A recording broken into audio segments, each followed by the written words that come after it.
വൈജയന്തിയോട് ആവശ്യമില്ലാതെ വഴക്കുണ്ടാക്കിയതിനു ശേഷം ബബിത ആകെ അസ്വസ്ഥയായിരുന്നു.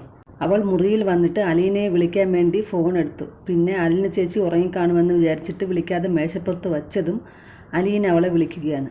അവൾ പെട്ടെന്ന് കോളെടുത്തിട്ട് പറയുകയാണ്, ഞാൻ ഇപ്പോൾ അലീന ചേച്ചി വിളിക്കാമെന്ന് വിചാരിച്ചതേ ഉള്ളൂ, അപ്പോൾ തന്നെ ഇങ്ങോട്ട് വിളിച്ചു. ഇതെന്ത് മാജിക്കാ? ഇത് മാജിക്കൊന്നും അല്ല മോളെ. എന്തൊക്കെയുണ്ട് അവിടെ വിശേഷങ്ങൾ?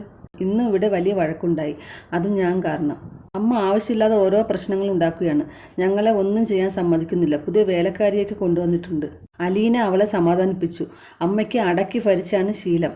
ഈ അടക്കി ഭരിക്കുന്നവരുടെ ഒരു തന്ത്രമുണ്ട്, ഭിന്നിപ്പിച്ച് ഭരിക്കുക എന്നത്. അതുപോലെ നിങ്ങളെ തമ്മിൽ പിരിക്കാനാണ് അമ്മ നോക്കുന്നത്.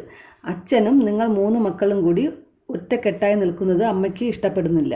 അതിനാണ് അമ്മ ഇങ്ങനെയൊക്കെ പറയുന്നത്. അല്ലാതെ നിങ്ങളോട് വേറെ ദേഷ്യമൊന്നും ഉണ്ടായിട്ടല്ല. അമ്മയ്ക്ക് എന്നോടാണ് ദേഷ്യം. ബബിത പറയുന്നു, എനിക്ക് തോന്നുന്നില്ല അലീന ചേച്ചി ഇതൊക്കെ ശരിയാവുന്നു. എനിക്ക് ആകെ നിരാശ തോന്നുകയാണ്. മോള് വിഷമിക്കാതെ, മോള് കിടന്ന് ഉറങ്ങിക്കോ. അപ്പോൾ ബബിത പറഞ്ഞു, എനിക്കിപ്പോൾ ഉറക്കം വരുന്നില്ല, മര്യാദയ്ക്ക് കിടന്ന് ഉറങ്ങു പെണ്ണേ എന്ന് പറഞ്ഞിട്ട് അലീന ദേഷ്യപ്പെട്ടു.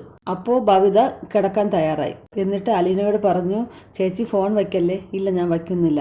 ഞാൻ നിന്നെ കെട്ടിപ്പിടിച്ച് കിടക്കുകയാണെന്ന് വിചാരിച്ചോ? മോൾ ഉറങ്ങിക്കോ, സമാധാനമായിട്ട് ഉറങ്ങിക്കോ. അത് കേട്ട് ബബിത ഉറങ്ങി. നാളത്തെ പ്രൊമോയിൽ വൈജയന്തി ഓഫീസിൽ പോകാൻ വേണ്ടി ഒരുങ്ങി വന്ന് നിൽക്കുന്നത് കാണിക്കുന്നുണ്ട്. ബാലചന്ദ്രനോട് പറയുകയാണ്, എനിക്ക് ഇന്ന് മുതൽ ഓഫീസിൽ പോകണം. അതിനെന്താ, നീ പൊയ്ക്കോളൂ. എനിക്ക് തോന്നുന്നു വണ്ടി അറേഞ്ച് ചെയ്ത് കൊടുക്കാനായിരിക്കും പറയുന്നതെന്ന്. പിന്നെ അവർ തമ്മിൽ വലിയ വഴക്കുണ്ടായെന്ന് തോന്നുന്നു. കൃഷ്ണമോള് വന്ന് അച്ഛനോട് ചോദിക്കുകയാണ്, അച്ഛൻ ഓക്കെ അല്ലേ? ബാലചന്ദ്രൻ പറഞ്ഞു, നിനക്കെന്ത് തോന്നുന്നു? അച്ഛൻ ഓക്കെ ആണെന്ന് തോന്നുന്നു, അല്ലെന്ന് തോന്നുന്നു എന്ന് പറഞ്ഞ് ചിരിക്കുകയാണ്.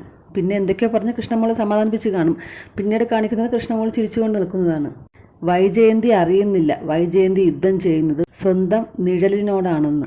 ആരെയോ തോൽപ്പിക്കാനായി വെറുതെ കിടന്ന് ഓടുകയാണ്.